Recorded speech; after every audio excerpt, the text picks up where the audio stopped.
Welcome to another edition of Crypto for the Rest of Us. Yesterday we talked about a tool showing you the inflows, outflows regarding the Bitcoin ETFs. Today I'm going to show you a tool I love just regarding all of the statistics, or many of them, around Bitcoin using this dashboard. Every day I look to bring you a tip, tool, or coin analysis. If you appreciate what I do, please smash the like button and subscribe. I do this every day. So here on the Trading View chart, we always look at Bitcoin. This is a 200-day moving average. Of course, you can get all kinds of information from charting and all the various types of technical analysis. Yesterday, we looked at this Bitcoin ETF dashboard page, inflows and outflows. One of these, which is the 21 shares ETF, they have created a dashboard page. 21 Co, 21 shares. If you see here, they're one of the Bitcoin spot ETF companies. And some of the, programmers that work for them on Dune created this Bitcoin key metrics page. They've got 4 areas here. I'm going to walk through them because I think they're fascinating. Performance and valuation, you see here, network security and monetary policy, network activities, and holder distribution. All right. First thing you see at the top, you've got the current price. You've got circulating supply. These dashboards I love. Total market cap at the moment, 1.3 million. It's got in green when it was recently updated because they have queries that they go through. Let's look at the first section, 1, performance and valuation. This is interesting. It's just a quick charting tool, Bitcoin price. And if you see these little dots here, you can turn things on and off. So it has all on. You can just turn it off. You can say what's the current price, and you can see Bitcoin here. It's just going back to 2020. You can throw in, say, the 200-day moving average. You can see how it's smoothed out, takes out the noise. 100-day moving average, of course, is going to be steeper, and 50 even steeper such. Okay. Then Investor Simulator. This is cool. They've got what's the return of Bitcoin been over the last, year or so. What's the return of Ethereum been? And what's the return of gold? Now, I do hold... I always say this is not financial advice, but I hold multiple commodities, multiple cryptos, and of course I do hold gold and silver because over time it's been great. But as everyone says, and they say up here at the top, Bitcoin is the world's first digital gold. You'll hear that from many people, including Michael Saylor.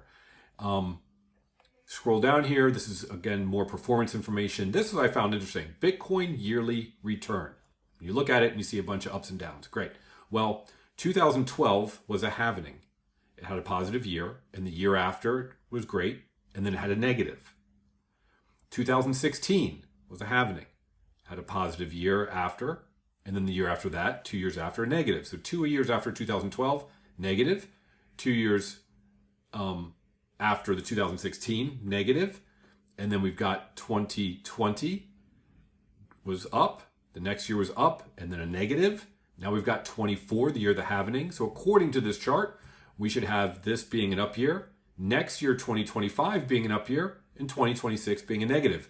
You'll hear many people say that this bull run, if we're in one, I believe we are, will last through 2024 and into 2025. If that's the case, then this would play out the way it has historically because of the halvenings. Okay, Bitcoin monthly return. This I find interesting.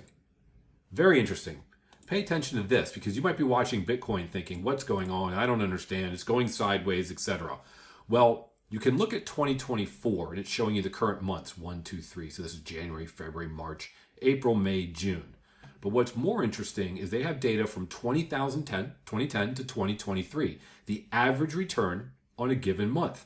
If you've been buying and selling stocks for years or decades like I have, you'll know that different months things react differently. What happens before summer, during summer, after summer, what happens around December, tax season, that sort of thing. Okay, so check this out.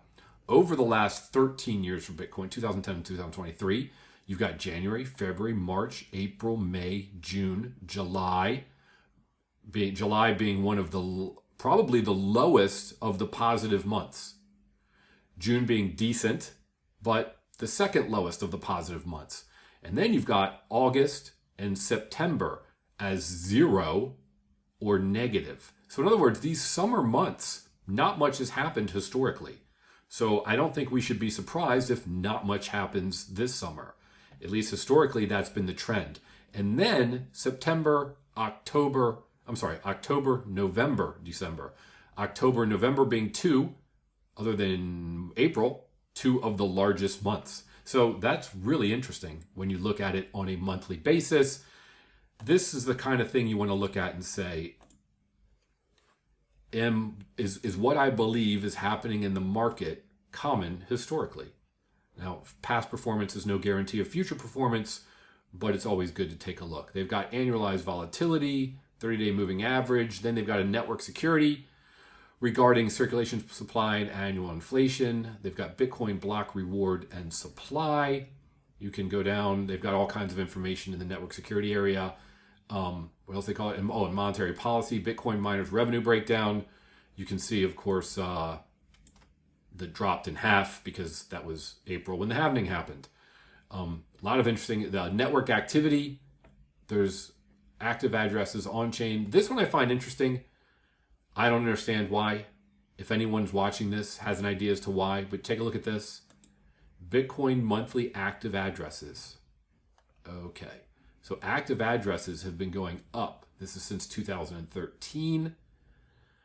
And then after March, they dropped significantly from around 12 million or so down to 3-4 million. I don't know why that is. Maybe this is incorrect. Not sure. Then we go down here. They've got more here. Holder distribution. This is just interesting. You can see the top 100 Bitcoin holders. Thank goodness that one of the top Bitcoin holders is the U.S. government. Great. Here they are as number 4, and then also is number 10. But this is kind of cool. Last thing here, Bitcoin distribution by asset holdings. If you look down here, for example, less than or greater than 1 Bitcoin. So if the less than or equal to 1 Bitcoin. So who has 1 Bitcoin or less? It's in black here. I can't really read the percentage. It looks like maybe it's 8 or 10%. Then what about 1 to 10 Bitcoin? It's 11% of the people. That's a significant amount. You think about it, 10 Bitcoin times $70,000, that's 700 grand. 100 Bitcoin to 1,000 Bitcoin, 21%, and then it goes up from there. Gives you an idea of how Bitcoin is distributed. I would think that this should be growing significantly if we are in a bull run and more people get involved and more people are being onboarded through things like Coinbase, which has a really easy user interface and can quickly, with the click of a button, tap into someone's bank account. I think Coinbase is huge for the crypto market because it's allowing people to be onboarded that aren't that technically savvy. So I would hope, and this is something I'm going to watch, that this group, less than or equal to 1 Bitcoin starts going up substantially, because then we'll know that we've got more individuals getting in, and that's what we should hope over time. I'll put a link to this dashboard. Thanks for watching.